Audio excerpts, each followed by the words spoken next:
this problem, we want to find the limit as h approaches 0 of this expression, 2 times sine of 3h minus 9h all over sine of 2h.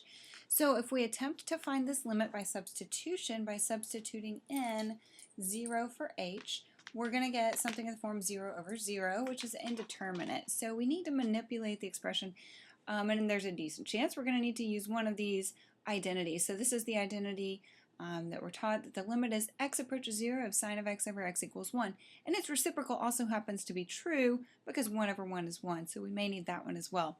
In order to apply any identities, or really to make any progress, I'm going to start by splitting this into a difference of two smaller quotients, two smaller fractions.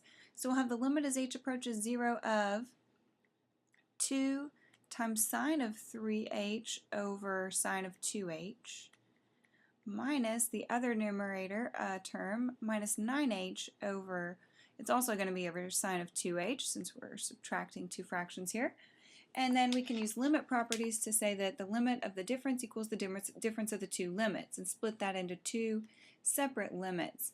As I do that, I'm going to also pull out this, well, no, we'll leave the 2 there, but I'm going to pull out that 9. So I'm going to split this into the limit as h approaches 0 of 2 times sine of 3h over sine of 2h minus 9 times the limit of, as h approaches 0, of h over sine of 2h.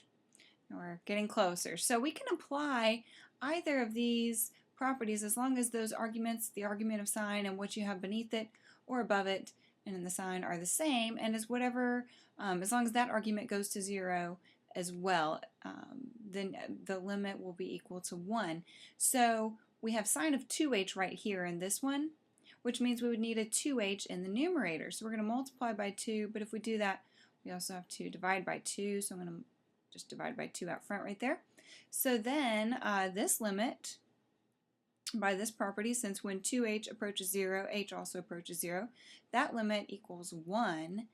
Now for this one, we've got to do a little bit more work first. So we'll have the limit, let's see, as h approaches 0 of. Now to apply either of those properties, we would need to have a 3h below this sign or a 2h above that sign. So that's exactly what I'm going to do. So I'm going to split this quotient into a product of two fractions.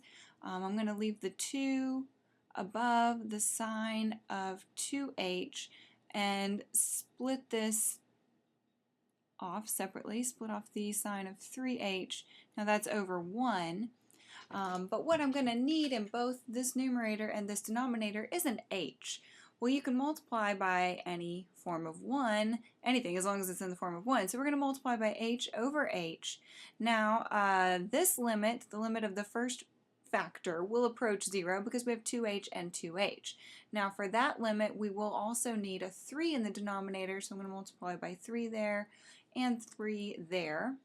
And I don't want to forget about this. I have a minus 9 halves out here on the end. Okay, now I'm going to split this into the product of two limits. The limit as h approaches 0 of 2h over sine of 2h times, and I'll pull this 3 out because it's not needed for the limit. So times 3 times the limit as h approaches 0 of sine of 3h over 3h. And we have the minus 9 halves out there.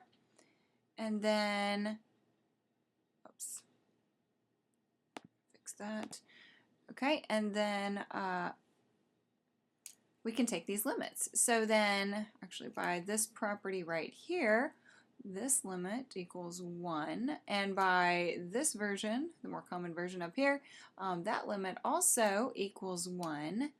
And so we have 3 times 1, or 3, it's a 3, minus 9 halves, so that is 6 halves minus 9 halves is negative 3 halves for that limit.